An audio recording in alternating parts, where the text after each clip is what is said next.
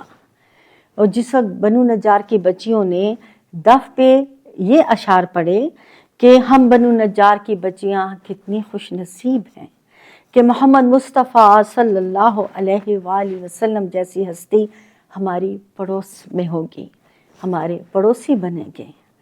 تب حضور نے ان کو محبت سے، پیار سے یہ الفاظ ان کے لیے ہدیہ کیے، ان کے لیے ایک دعا کی، اور نبی کی دعا کبھی اللہ پاک رد نہیں فرماتا۔ یہاں پہ ایک حدیث، ایک واقعہ بہت خوبصورت آپ صلی اللہ علیہ وآلہ وسلم کا، کہ حضرت اسود بن سری رضی اللہ تعالیٰ عنہ سے مروی ہے، انہوں نے بیان کیا کہ میں نے نبی اکرم صلی اللہ علیہ وآلہ وسلم کی بارگاہ میں عرض کی یا رسول اللہ، بے شک میں نے اللہ تعالیٰ کی حمد بیان کی ہے اور آپ صلی اللہ علیہ وآلہ وسلم کی نعت بیان کی ہے، بس آپ صلی اللہ علیہ وآلہ وسلم نے فرمایا لاؤ مجھے بھی سناؤ، اور ابتدا اللہ تعالیٰ کی حمد سے کرو، ابتدا اللہ تعالیٰ کی حمد سے کرو۔ سبحان اللہ۔ آج بھی آپ دیکھیے، چاہے محفل میلاد ہو یا کوئی کانفرنس ہو، یہ بھی سنت رسول صلی اللہ علیہ وآلہ وسلم میں، بلکہ حکم رسول صلی اللہ علیہ وآلہ وسلم ہے کہ ابتدا اللہ کی حمد سے کرو اور اس کے بعد نعت نبی صلی اللہ علیہ وآلہ وسلم سنایا کرو۔ اس حدیث کو امام احمد نے، طبرانی نے، بہیقی نے اور بخاری نے ادب المفرد میں روایت کیا ہے۔ کتنی خوبصورت حضور صلی اللہ علیہ وآلہ وسلم کی ذات پاک، اور کتنی خوبصورت آپ کی باتیں، اور کتنی خوبصورت آپ کی ادائیں۔ اللہ پاک ہمیں نبی پاک صلی اللہ علیہ وآلہ وسلم کی محبت عطا فرمائے۔ اللہ تعالیٰ ہمیں ان کی نعت پڑھنے والا، نعت سننے والا بنا دے۔ آپ صلی اللہ علیہ وآلہ وسلم حضرت حسان بن ثابت کو آپ منبر پہ کھڑا کر دیتے تھے اور فرماتے تھے کہ تم اشعار پڑھو اور میرا دل ٹھنڈا کرو، اور آپ فرماتے تھے کہ آپ دعا فرماتے تھے کہ جبریل ایدہ بروح القدس، اے اللہ جبریل امی کے ذریعے حسان بن ثابت کی مدد فرما۔ یعنی جیسے میرے سینے پہ، میرے قلب اطہر پہ حضرت جبریل امی وحی اتارتے ہیں، اسی طرح حسان بن ثابت کے دل پہ میری نعت اور وہ اشعار اتار کہ جو سننے والے، محبت کرنے والے ہیں ان کا دل ٹھنڈا کرے، اور جو دشمن ہیں ان کے دلوں پہ تیر کی طرح جا کے لگے۔ حضرت محمد صلی اللہ علیہ وآلہ وسلم جب مکہ میں داخل ہو رہے تھے تو کس شان سے داخل ہو رہے تھے کہ حضرت عبداللہ بن رواحہ رضی اللہ تعالیٰ عنہ آپ کے آگے آگے چل رہے تھے اور یہ اشعار پڑھ رہے تھے۔ آپ دیکھیں کہ حضرت عبداللہ بن رواحہ کے کس قدر درجات ہیں کہ وہ تلوار کے ساتھ اور زبان کے ساتھ دین کے لیے لڑتے تھے، اور آپ صلی اللہ علیہ وآلہ وسلم کے ساتھ کھڑے رہتے تھے۔ تو وہ پڑھ رہے تھے کافروں کے بیٹوں، نبی اکرم صلی اللہ علیہ وآلہ وسلم کے رستے سے ہٹ جاؤ، آج ان کے آنے پہ ہم تمہاری گردنیں مانیں گے۔ ایسی ضرب جو کھوپڑیوں کو گردن سے جدا کر دے اور دوست کو دوست سے الگ کر دے۔ اس پہ حضرت عمر رضی اللہ تعالیٰ عنہ نے فرمایا، اے عبداللہ بن رواحہ، رسول اللہ صلی اللہ علیہ وآلہ وسلم کے سامنے اور اللہ کے حرم میں شیر کہتے ہو؟ رسول اللہ صلی اللہ علیہ وسلم نے فرمایا، قربان جائیے۔ کیسے اپنے صحابہ کے لیے تسلی کے الفاظ فرماتے تھے، اے عمر اسے چھوڑ دو، یہ اشعار ان دشمنوں کے حق میں تیروں سے تیز تر اثر کرتے ہیں۔ اور یہ حدیث پاک امام ترمذی، امام نسائی اور امام بغوی نے روایت فرمائی ہے۔ امام ترمذی نے فرمایا یہ حدیث حسن صحیح ہے، اور امام بغوی رحمۃ اللہ علیہ نے فرمایا کہ اس کی سند صحیح ہے۔ اور جب آپ صلی اللہ علیہ وآلہ وسلم اپنے صحابہ کے ساتھ بیٹھتے تھے تو ان سے اشعار سماعت فرمایا کرتے تھے۔ صحابیات میں بھی ایسی خواتین تھیں جو آپ کے سامنے آپ کی تعریف کرتی تھیں۔ مشکوٰۃ شریف میں ایک حدیث ہے بہت پیاری خوبصورت کہ آپ صلی اللہ علیہ وآلہ وسلم کی بارگاہ میں ایک حبشن کنیز حاضر ہوئی، اور اس نے کہا، یا رسول اللہ صلی اللہ علیہ وآلہ وسلم، میں نے منت مانی ہے کہ جب اللہ آپ کو صحت دے گا تو میں آپ کو دف کے ساتھ نعت سناؤں گی، آپ کا قصیدہ، آپ کی مدح کروں گی۔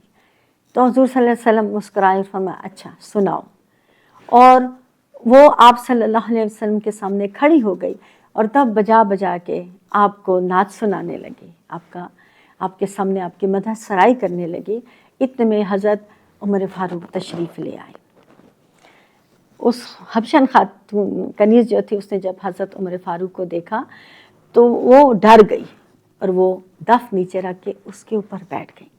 حضور صلی اللہ علیہ وآلہ وسلم مسکرائے، ہنس پڑے اور فرمایا، عمر تو وہ ہے کہ جب جس گلی سے بھی گزرے تو شیطان اس گلی سے بھی بھاگ جاتا ہے۔